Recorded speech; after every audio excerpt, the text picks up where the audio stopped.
حضور نبی کریم سرور دو عالم صلی اللہ علیہ وسلم نے ارشاد فرمایا، المؤمنون کرجل واحد ان اشتکا رأسہ اشتکا کلہ وان اشتکا عینہ اشتکا کلہ۔ آپ نے فرمایا کہ مومنین کی مثال ایک آدمی کی ہے، اگر اس کے سر میں تکلیف ہوتی ہے تو اس کے پورے جسم میں تکلیف محسوس کی جاتی ہے، اور اگر اس کی آنکھ میں تکلیف ہوتی ہے تو پورا جسم اس تکلیف کو محسوس کرتا ہے۔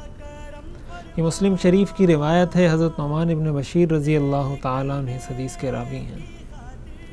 اس حدیث سے ہمیں یہ درس دیا گیا ہے کہ مسلمان دنیا کے جس خطے، جس کونے، جس ملک،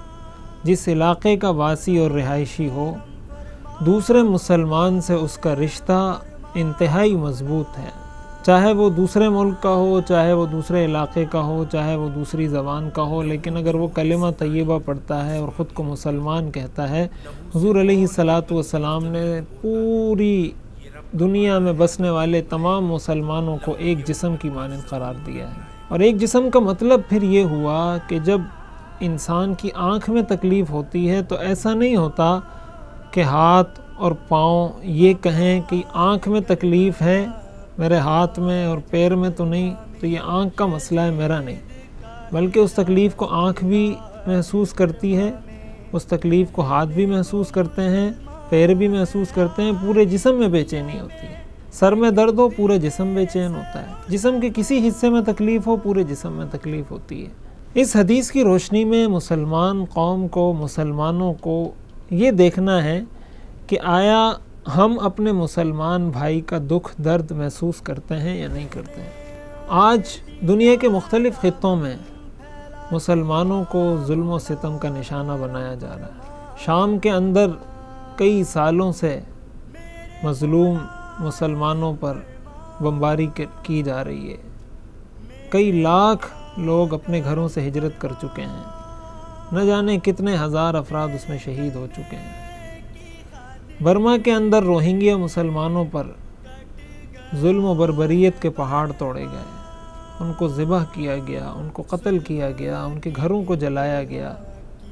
وہ انسانیت سوز مظالم دیکھے گئے، سنے گئے، جو شاید دنیا کی تاریخ میں کبھی نہیں ہوئے ہوں گے۔ ایسے موقع پر امت مسلمہ کی بھی کچھ ذمہ داری بنتی ہے، ہماری بھی ذمہ داری بنتی ہے کہ ہم ایک جسم ہونے کا ثبوت دیتے ہوئے اپنے حصے کا کام کریں۔ اور ہر شخص کی ذمہ داری مختلف ہے، لیکن کچھ کام بنیادی ایسے ہیں جو ہر انسان اور ہر مسلمان کے کرنے کے ہیں، تو ہمیں ان کاموں میں پیچھے نہیں رہنا چاہیے اور اپنے حصے کا کام پورا کرنا چاہیے۔ پہلا کام کہ ہم اپنے ان مسلمان مظلوم بھائیوں کو اپنی دعاؤں میں یاد رکھیں، نماز کے بعد ان کے لیے دعا کریں، راتوں کو اٹھ کر ان کے لیے دعا کریں۔ دعاؤں کا اہتمام اس لیے کہ حضور علیہ الصلاۃ والسلام کو جب بھی کوئی پریشانی لاحق ہوتی تھی تو آپ فوراً مصلی کی طرف جاتے، نماز پڑھتے اور دعا کرتے تھے۔ یہ بہت بڑا ہتھیار ہے مومن کے پاس دعا، جو آج ہم سے چھوٹتا چلا جا رہا ہے۔ ہم باتیں بہت کرتے ہیں، تجزیے تبصرے بہت کرتے ہیں، اور اپنے ان مسلمان بھائیوں کے دکھ درد میں شریک ہونے کا اظہار بھی کرتے ہیں، لیکن دعا ان کے لیے نہیں کرتے۔ تو پہلا کام ہم میں سے ہر شخص کو چاہیے کہ ان کے لیے دعا کرے۔ اور دوسرے نمبر پر قرآن کریم نے یہ دعا خود سکھائی ہے، ربنا لا تجعلنا فتنة للقوم الظالمین ونجنا برحمتک من القوم الکافرین۔ دوسرے نمبر پر جو کرنے کا کام ہے وہ یہ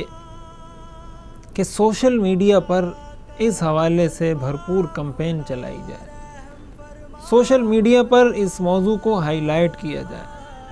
سوشل میڈیا ایک ایسا فورم ہے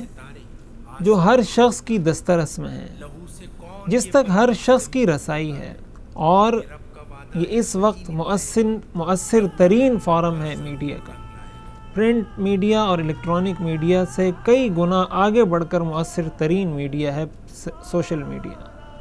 اگر آپ فیس بک استعمال کرتے ہیں، واٹس ایپ استعمال کرتے ہیں، ٹویٹر استعمال کرتے ہیں، یوٹیوب استعمال کرتے ہیں، سوشل میڈیا کے کسی بھی نیٹ ورک پر اگر آپ موجود ہیں تو آپ اس پر اپنے مظلوم مسلمان بھائیوں کے حق میں آواز اٹھائیں،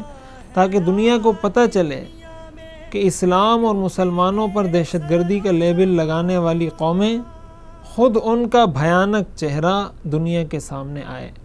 اور دنیا کو یہ پتہ چلے کہ دنیا کے عالمی ادارے اقوام متحدہ OIC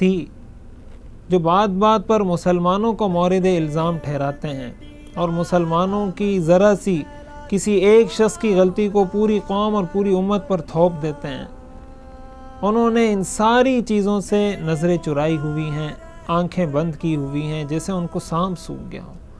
ایسے موقع پر ہماری ذمہ داری ہے کہ ہم اس موضوع کو ہائی لائٹ کریں۔ اور تیسرے نمبر پر ہمارے میڈیا سے وابستہ افراد، اگر وہ کسی اخبار میں کالمسٹ ہیں، فیچر رائٹر ہے، خبر لگانے والا ہے، رپورٹ تیار کرنے والا ہے، اگر کسی چینل میں وہ اسائنمنٹ ایڈیٹر ہے، کیمرہ مین ہے، جس کی جو ذمہ داری ہے وہ دیکھے کہ میں اپنی ان ذمہ داریوں میں کس ذمہ داری کو ادا کرتے ہوئے اپنے ان مسلمان بھائیوں کی کیا مدد کر سکتا ہوں۔ اس وقت میڈیا پر بہت بڑی ذمہ داری عائد ہوتی ہے۔ اگر ہمارا میڈیا ان چیزوں کو صحیح طریقے سے تسلسل کے ساتھ دکھائے اور دنیا کے سامنے مسلمانوں کی مظلومیت رکھے کہ مسلمانوں پر اس انداز سے ظلم و تشدد کیا جا رہا ہے، تو یقیناً بہتری کی بہت ساری صورتیں نکل سکتی ہیں۔ اسی کے ساتھ ساتھ ایک اور کام ہمارے کرنے کا یہ ہے کہ جس سیاسی پارٹی سے، جس جماعت سے، جس تنظیم سے آپ کا تعلق ہے، آپ اس جماعت کے رہنماؤں سے، اپنے لیڈران سے ملیں اور ان کو بتائیں کہ ہمارا سیاسی جماعت سے تعلق دوسرے نمبر پر ہے اور ہمارا اسلام سے تعلق پہلے نمبر پر ہے۔ ہم مسلمان پہلے ہیں اور آپ کی سیاسی جماعت کے کارکن بعد میں ہیں، تو ہمارے مسلمانوں پر جو ظلم ہو رہا ہے آپ اس کے خلاف اپنی میٹنگز میں، اسمبلیوں میں، سینٹ میں، حکام کے سامنے، دنیا کے سامنے اس کے خلاف آواز اٹھائیں۔ اس وقت صرف ترکی کے صدر رجب طیب اردوغان نے بھرپور طریقے سے مسلمانوں پر ہونے والے ظلم کے خلاف آواز اٹھائی، اقوام متحدہ میں بھی انہوں نے آواز اٹھائی، اور ساتھ ہی ساتھ شامی مہاجرین کی انہوں نے جس انداز میں مدد کی وہ اپنی مثال آپ ہے۔ اگر دنیا کے سارے مسلم حکمران اس طرح کی باتوں پہ سٹینڈ لینا شروع کر دیں تو یہ بات یقین سے کہی جا سکتی ہے کہ دنیا کی کوئی کفری طاقت مسلمانوں کو میلی آنکھ سے نہیں دیکھ سکتی۔ ضرورت اس بات کی ہے کہ ہم اپنے اندر خود اعتمادی پیدا کریں۔ ہمیں پتہ ہو کہ ہمیں جو ورثہ اسلام کی صورت میں، اپنے مذہب کی صورت میں ملا ہے، یہ انتہائی قابل فخر ہے۔ اس چیز پر بھی ہمیں غور کرنا چاہیے،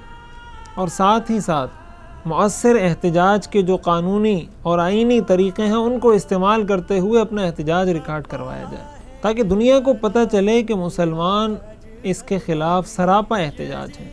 اور جو مظالم واقع جا رہے ہیں وہ صرف اسلام کے نہیں، وہ انسانیت کے خلاف ہیں۔ ایسے مظالم جن کو دیکھ کر انسانیت تڑپ جاتی ہے، ایسے مظالم وہاں ڈھائے جا رہے ہیں، اور سب سے اہم کام کہ ہم ان کے ساتھ مالی امداد کریں۔ پاکستان کے اندر مختلف ادارے مستند علماء کی نگرانی میں کام کر رہے ہیں،